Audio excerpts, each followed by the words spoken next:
নামাজ পাঠের অনুষ্ঠানে এবার যোগ দিলেন মহিলারা। আজ খুশির ঈদ। ঈদ উপলক্ষে মুসলিম মহিলা জনকল্যাণ কমিটির উদ্যোগে মহিলারা নামাজ পাঠ করলেন। এই প্রথম পুরুষ ও মহিলারা একসাথে নামাজ পাঠ করলেন। যদিও মাঝে কাপড় দিয়ে পুরুষ মহিলাদের নামাজের জায়গা আলাদা করে দেওয়া হয়েছিল। এই নামাজ পাঠে কয়েকজন পুরুষ হাজির হলেও মহিলাদের উপস্থিতি ছিল চোখে পড়ার মতো। কয়েকশো মহিলা এই নামাজ পাঠে অংশ নেন। নামাজ শেষে মহিলারা একে অপরের সাথে আলিঙ্গন করে। এই নামাজ পাঠের অনুষ্ঠান অনুষ্ঠিত হয় মালদার হায়দারপুর এলাকায়। মেয়ের জামাতেরা তোমরা কি করো, দান করো। তাহলে বোঝা গেল যে মেয়েরাও অংশগ্রহণ করেছিলেন। তাহলে একটা কি যে পৃথকভাবে যেরকম আপনারা দেখলেন যে একটা ছেলেরা আলাদা মেয়েরা আলাদা, এই শৃঙ্খলা বজায় রেখে ঈদকে উদযাপন করতে হবে এবং প্রীতি সম্প্রীতি সবাইকে জানাতে হবে।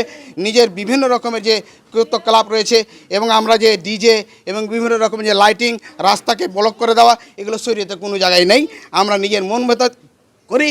ঈদ মানে হচ্ছে খুশি, এবাদত দিয়ে নিজের নিজের ধর্মের নিজের এবাদত দিয়ে তাকে প্রকাশ করতে হবে।